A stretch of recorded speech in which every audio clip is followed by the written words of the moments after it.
வெண்முரசு. வெண்முகில் நகரம் 58. பகுதி 12.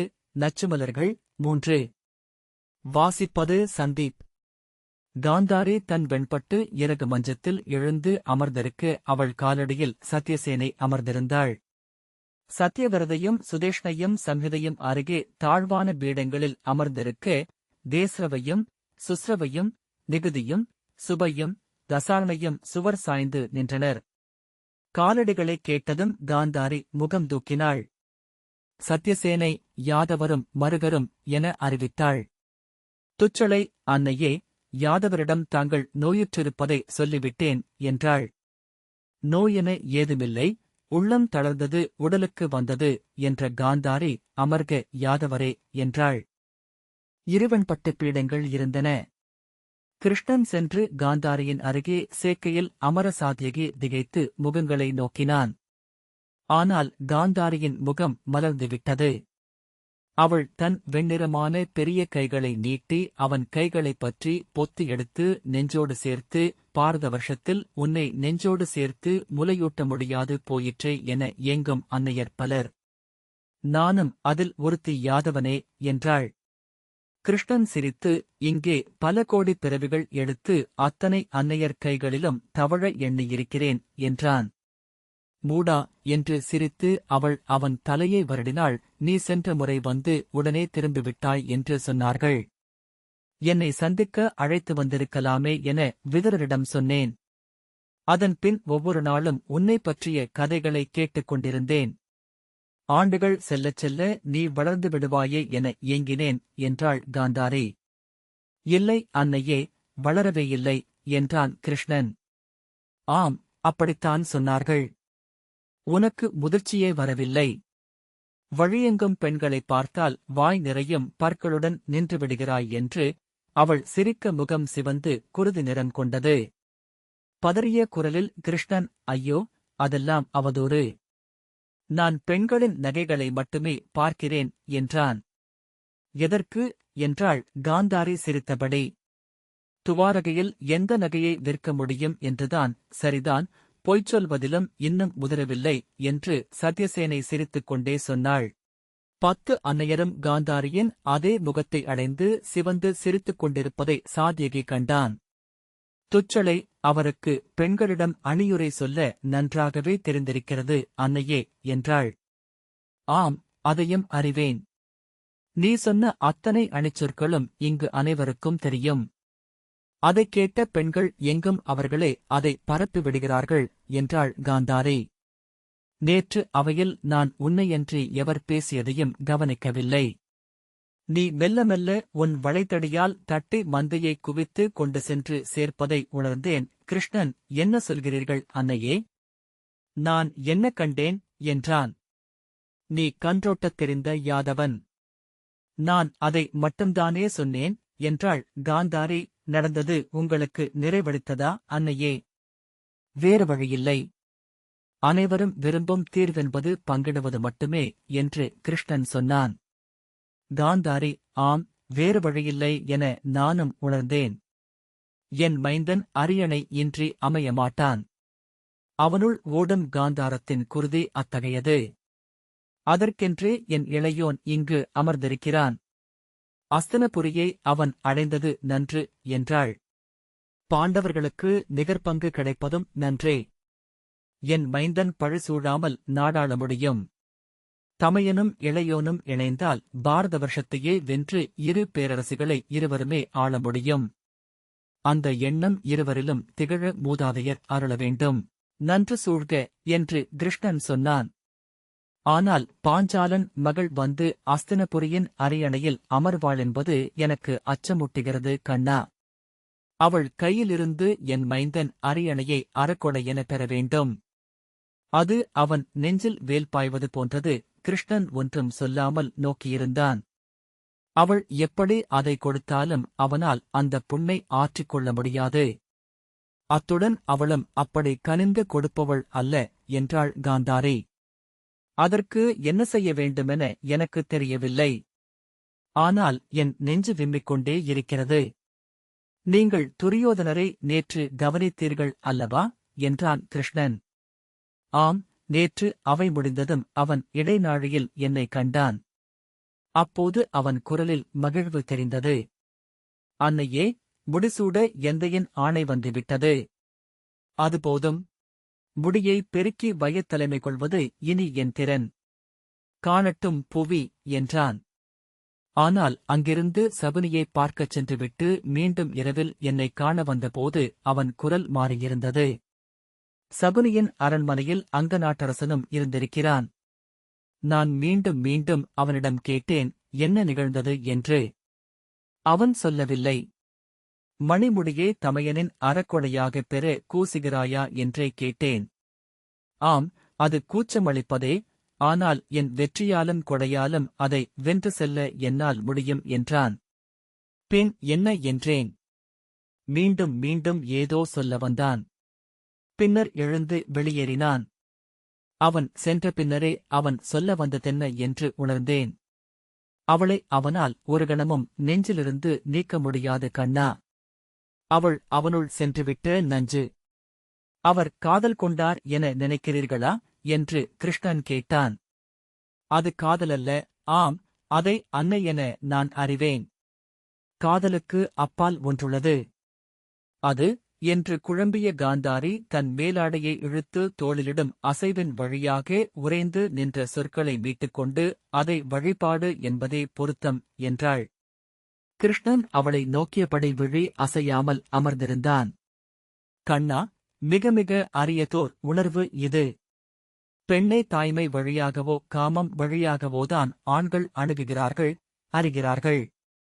என்றோ எவரிலோ அதற்கப்பால் ஒன்று நிகழ்கிறது. அந்த ஆண் ஒரு பெண்ணை வழிபடுகிறான். அவள் காலடி மண்ணையும் போற்றும் பெரும் பணிவை அடைகிறான் என்றாள் காந்தாரி. அது மிக ஆபத்தானது யாதவனே. ஏனென்றால் அதன் அரியதன்மையாலேயே அது புரிந்து கொள்ளப்படாது போகும். அவ்வுணர்வை அடைபவனுக்கே கூட அதை விளங்கிக் கொள்ள முடியாமல் ஆகலாம். காந்தாரி தொடர்ந்தாள். நெடுநாட்களாக அவள் எண்ணியிருந்த சொற்களென்றாலும் அவளால் அவற்றை பொருள்திகழ கோத்தெடுக்க முடியவில்லை. அன்னையின் புறக்கணிப்பும் காதலியின் புறக்கணிப்பும் கொடுநஞ்சாக ஊறக்கூடியவை.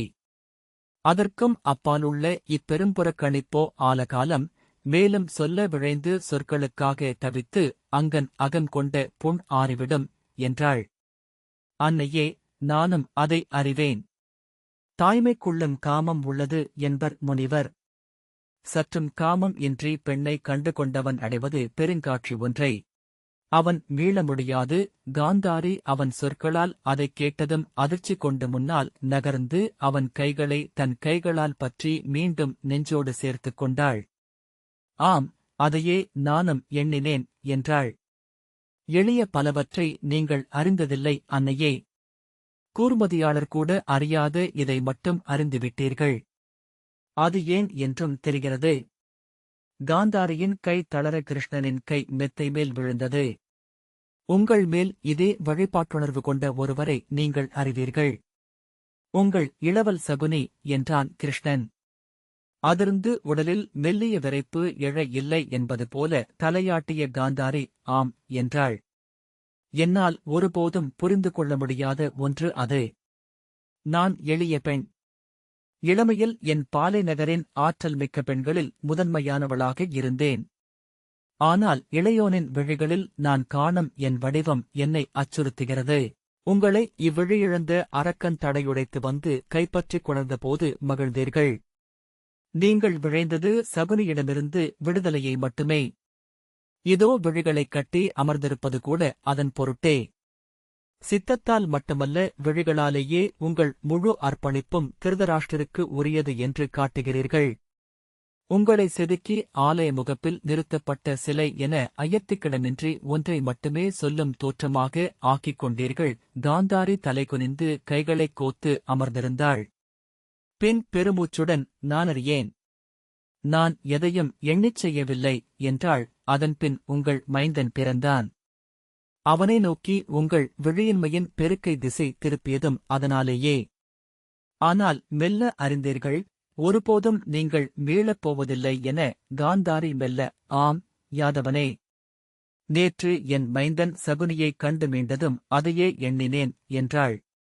அவன் என் மைந்தனுக்குள் தன்னுள் எரியும் தீராத விடாயை செலுத்தி அனுப்பிவிட்டிருந்தான். என் மைந்தன் எங்கும் அமர அவன் விடமாட்டான். அன்னையே, உங்கள் இளையோனை வழிபடச் செய்வது எதுவென நீங்கள் அறியவில்லையா? என்றான் கிருஷ்ணன். எது இப்படி ஒரு கணத்தில் விழிகளைக் கட்டி இருளைத் தேர்வு செய்யும் உறுதியை உங்களுக்கு அளிக்கிறதோ அது. அன்னையே, சகுனியில் திகழ்வதும் அந்த உறுதியின் மறுவடிவம் அல்லவா? 40 ஆண்டு காலம் ஒற்றை நினைப்புடன் அங்கே பகடை கையிலேந்தி அவர் செய்யும் தவமும் இதுவேதானே? காந்தாரி பெருமூச்சுடன் ஆம், அவ்வாறே இருக்கலாம். சிந்தித்துப் பார்த்தால் மிக மிக எளியவற்றை பெரிதாக்கிக் கொள்கிறோம் என்று படுகிறது. நம் ஆணவம் பெரிதை விரும்புகிறது. துயரைப் பெருக்கி ஆணவத்தை நிறைவடையச் செய்கிறோம் என்றாள். துரியோதனர் திருபதியிடம் பார்ப்பதும் நிகரான ஒன்றையே என்றான் கிருஷ்ணன். யாதவரே, அவளும் என் தமையனைப் போல முற்றிலும் நிகர்த்த தோள்களைக் கொண்டவள் என்கிறார்களே என்றாள் துச்சளை. கிருஷ்ணன், சற்று உண்மை, சற்று மிகை. நாம் வாழ்வது சூதர்கள் எழுதிக் கொண்டிருக்கும் ஒரு பெருங்காவியத்தில் என்றான். கரிய முகத்தில் வெண்பர்கள் ஒளிர சிரித்து, ஆம், அதுதான் அச்சமாக இருக்கிறது. நானும் என் அன்னையரும் அக்காவியத்தில் எவரென்று இருப்போம் என்றாள். நேற்று இங்கே ஒரு சூதன் பாடினான், அவர்களெல்லாம் தேனீக்கள் என. பாரத வருஷம் முழுக்க அலைந்து அவர்கள் கொண்டு சென்று தேன் சேர்க்கும் கூடு தெற்கே வியாசவரத்தில் உள்ளது என்று கிருஷ்ணன் சிரித்தபடி, நாம் விழைந்து போராடி வென்று தோற்று கண்ணீரும் செந்நீரும் சிந்தி அந்தக் கூட்டை நிறைத்துக் கொண்டிருக்கிறோம். எளிய எண்ணம். ஆனால் அவ்வளவுதான் என நினைக்கையில் ஒரு நிறைவும் அமைதியும் நெஞ்சில் ஏற்படுவதை உணர முடிகிறது என்றான். காந்தாரி, என் சிறுவனுக்காக நான் அஞ்சுகிறேன் யாதவனே. என்ன நிகழுமென என்னால் எண்ணிப் பார்க்கவே முடியவில்லை என்றாள். அவள் உதடுகள் நடுங்குவதை சாத்தியகி கண்டான்.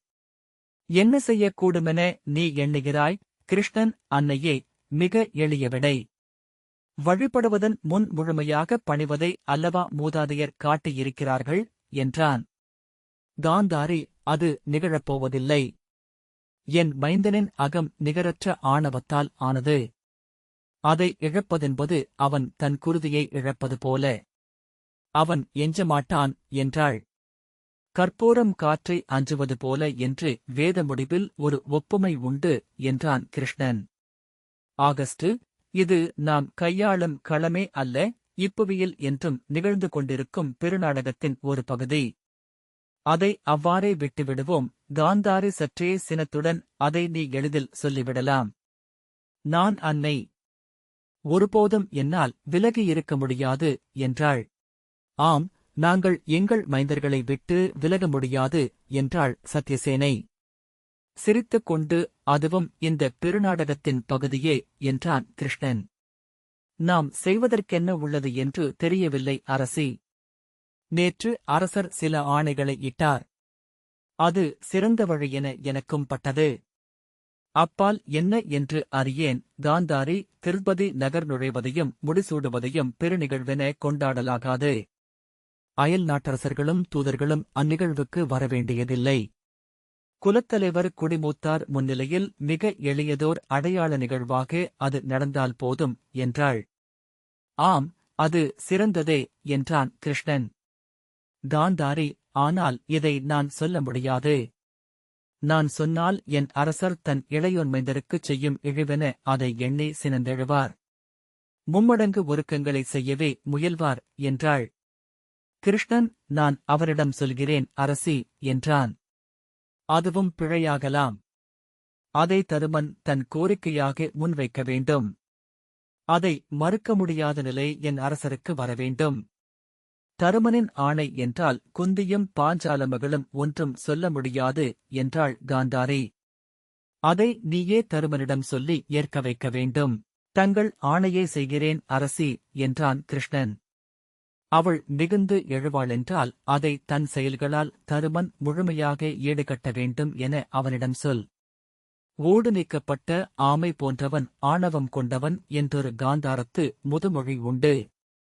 சிறுதூசும் முள்ளாகக்கூடும். என் மைந்தனின் உள்ளம் எனக்குத் தெரிகிறது. ஒன்றும் நிகழாமல் அந்த ஒரு நாள் கடந்து செல்லும் என்றால் நான் அஞ்சுவது நிகழாமலிருக்கும். கிருஷ்ணன் பெருமூச்சுடன் செய்கிறேன் என்றான். துச்சளை, அன்னையே, நீங்கள் செய்வது பிழை. அவ்வாறு திருப்பதி நகர் நுழைவாள் என்றால் அதுவே அவளை மேலும் தருக்கி நிமிரச் செய்யும். அவளுடைய பெருந்தன்மையை நம்புவதே நன்று என நான் நினைக்கிறேன். அவளை அணிவாயிலில் சென்று நான் வரவேற்று கொண்டு வருகிறேன். நகரம் அவளை வாழ்த்திக் கொண்டாடட்டும். அவள் அரியணை அமர்ந்து கோலேந்திய பின் முடியை அளிக்கட்டும். அவள் நெஞ்சு நிறைந்து அங்கே கருணை ஊரட்டும். அது ஒன்றே வழி என்றாள். நீ சிறியவள். இன்னும் நீ அரியணை எதிலும் அமரவில்லை, மணிமுடி அளிக்கும் மதிமயக்கை உணரவில்லை என்றாள் காந்தாரி. நகர் மக்களின் கொண்டாட்டம் என்று சொன்னாய் அல்லவா? அது வெறும் முகக் கொந்தளிப்பும் ஓசைக்கொப்பளிப்பும் அல்ல, அதில் ஓர் உள்ளடக்கம் எப்போதும் உண்டு. அது எந்த உமைச்செவிக்கும் புலப்படும்படி வெளிப்படவும் செய்யும். அதைத்தான் நான் தவிர்க்க வேண்டும் என்று சொல்கிறேன். துச்சளை, இதெல்லாம் வெறும் பேச்சு என்றாள். கையசைத்து அவளைத் தடுத்து, நீ அறிய மாட்டாய். இந்நகரமே பேரறு கொண்டு எழுந்து அவளை வெண்வடிவாக ஆக்கி அவள் காலடிப் பொடியாக என் மைந்தனை போடக்கூடும் என்றாள் காந்தாரி. இந்த நகரே அவள் நகர் நுழைவதை எண்ணே காத்திருக்கிறது என நான் நன்கறிவேன் என்று கிருஷ்ணனை நோக்கி காந்தாரி தொடர்ந்தாள். அவர்கள் முன் அவள் மணிமுடிசூடி செங்கோலேந்திச் சென்று நிற்கக்கூடாது. அவள் தேவயானியின் முடியை சூடுவதை சூதர் பாடக்கூடாது. தருமனின் கொடையை பாடட்டும். உடன் பிறந்தார் அன்பையும் இணைவையும் போற்றட்டும். கிருஷ்ணன், ஆம், அவ்வண்ணமே நிகழ வேண்டும் என்றான். அது உன்னிடம் இருக்கிறது யாதவனே. நீ சென்று தருமனை உடன்படச் செய், ஆணை என்று கிருஷ்ணன் தலைவணங்கினான். துச்சளை வெறுப்பின்மை தெரிய தலையை திருப்பிக் கொள்ள மற்ற காந்தாரியர் முகங்களில் ஆறுதல் தெரிந்தது. யாதவனே, என் நெஞ்சில் உன்னை சந்தித்ததும் நிறைவு ஏற்பட்டது. இப்போது அது முழுமை அடைந்துவிட்டது. உன் கைகளைத் தொடும் பேரெனக்கு வாய்த்தது. புவியெங்கும் உனக்கு அன்னையர் இருப்பார்கள். இங்கு இந்த அந்தப்புறத்து இருளிலும் 10 பேர் இருக்கிறோம் என்பதை மறவாதே என்றாள். என்றும் என் அன்பும் அர்ப்பணமும் தங்களுக்குண்டு அன்னையே. 100 பெருகி பிறிதொருவன் சேர்ந்தான் என்றே எண்ணுங்கள் என்ற கிருஷ்ணன் எழுந்து அவள் காலடியைத் தொட்டு வணங்கினான். நலம் திகழ்க என அவள் அவனை வாழ்த்தினாள். முறைமைச் சொற்கள் சொல்லி விடைபெற்று மீண்டும் வெளிவந்ததும் துச்சளை, அதை செய்யவிருக்கிறீர்களா யாதவரே என்றாள். ஆம், அது ஆணை அல்லவா என்றான் கிருஷ்ணன். ஆனால் என அவள் சொல்லத் தொடங்க கிருஷ்ணன், நான் வீண் வாக்குறுதிகள் அளிப்பதில்லை என்றான். அவள் பெருமூச்சுடன் அமைதியானாள். நான் கிளம்புகிறேன். இன்று மாலை குருகுலம் சென்று கிருபரையும் துரோணரையும் பார்க்க வேண்டும் என்றான். துச்சளை, அவர்கள் இங்கு வருவது குறைவு. மாணவர்களுடன் இருப்பதையே விழைகிறார்கள் என்றாள். காந்தாரத்து அன்னையரில் ஒருவர் நோயுற்றிருக்கிறார் என்றார்களே என்றான் கிருஷ்ணன். ஆம், இளைய அன்னே சம்படை. பல்லாண்டுகளுக்கு முன் அவரை அணங்கு கொண்டது. அன்று முதல் அவ்வண்ணமே அமர்ந்திருக்கிறார். இளமையில் அவரே 11 பேரழகி என்றனர். தேய்ந்து நிழலுருவாக ஆகிவிட்டார். என் நினைவறிந்த நாள் முதல் அவ்வாறே இருக்கிறார். நான் அவரை பார்க்க விழைகிறேன் என்றான் கிருஷ்ணன். துச்சளை, அவர் எவரையும் அடையாளம் காண்பதில்லை. அவர் விழிகளில் திகழும் அணங்கு மானுடரை நோக்க விழைவதில்லை. அவர் பேசி நான் கேட்டதுமில்லை என்றாள். அவரை பாராமல் நான் செல்ல முடியாது என்றான் கிருஷ்ணன். அவள் மேலும் ஒரு சொல்லில் தயங்கி வருக என அழைத்துச் சென்றாள். நீண்ட இடைநாழியினூடாக நடக்கும்போது ஏன் என்று தெரியாமல் சாத்யகியின் நெஞ்சு அடித்துக் கொள்ளத் தொடங்கியது. அரியதோ ஒவ்வாததோ ஒன்று நிகழவிருப்பதாக தோன்றியது. அதைத் தவிர்த்து திரும்பிச் செல்ல வேண்டுமென்று அவன் எண்ணிக்கொண்டான். அந்த எண்ணம் வேறு எவருடையதோ என அப்பாலிருந்தது. அவன் சென்று கொண்டுதான் இருந்தான். இந்தச் சாளரத்திலேயே அன்னை அமர்ந்திருக்கிறார் என்றாள் துச்சளை. இரவும் பகலும் இங்குதான் இருப்பார். வெளியே பார்த்துக் கொண்டே இருப்பதாகத் தோன்றும். ஆனால் வெளியேயும் எதையும் பார்ப்பதில்லை. அவன் அதன் பின்னரே அவளைக் கண்டான். இளமஞ்சள் பட்டாளையும் மணிப்பொன் நகைகளும் அணிந்த பெண்ணுருவம். அந்த அணிகளாலேயே அதை பெண்ணென காண முடிந்தது. சாளர மேடையில் கால் தூக்கி வைத்து அமர்ந்து கைகளை மடிமேல் வைத்தபடி மான்கண் அழிப்பரப்பினூடாக வெளியே நோக்கிக் கொண்டிருந்தாள். ஒரு மனித உடல் அத்தனை மெலிய முடியும் என்பதே நம்ப முடியாததாக இருந்தது. கூந்தல் உதிர்ந்து மெல்லிய மயிர்பிசிறுகள் கொப்பரை போன்ற தலையில் பரவியிருந்தன. வற்றி உலர்ந்து சுருங்கிச் சிறிதான முகத்தில் மூக்கு எலும்பு புடைப்பாக எழுந்திருக்க கண்கள் இரு காய்ந்த சேற்றுக்குழிகளென தெரிந்தன. பற்களில்லாத வாய்க்குள் உதடுகள் உட்புதைந்திருந்தன. கழுத்து புயங்கள் கைகள் என அனைத்துமே முற்றிலும் நீரற்று மரப்பட்டைகள் போல செதில் கொண்ட தோலும் எலும்பும் மட்டுமாக எஞ்சியிருந்தாள். முன்னரே துச்சளை கால் தயங்கி நின்றுவிட்டாள். சாத்யகி மேலுமிரு அடி வைத்த பின் திரும்பி துச்சளையை நோக்கிய பின் தானும் நின்றான். கிருஷ்ணன் பிறரை உணராதவனாக அவளை நோக்கிச் சென்று இயல்பாக அவளருகே அமர்ந்தான்.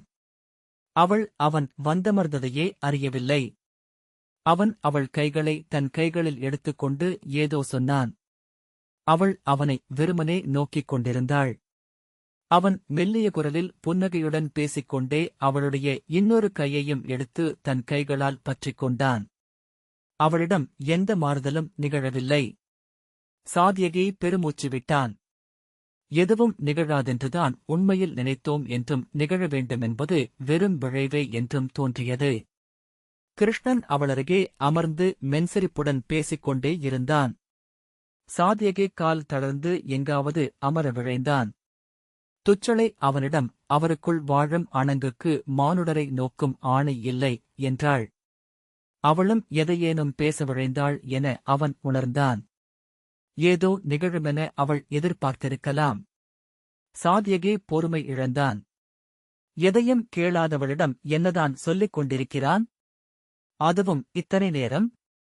அவனை மட்டும் நோக்கினால் அவளிடம் இனிய உரையாடலொன்றில் ஆழ்ந்திருப்பதாகவே தெரிந்தது. அவன் முன்னால் சென்று கிருஷ்ணனிடம் செல்வோம் என்று சொன்னான்.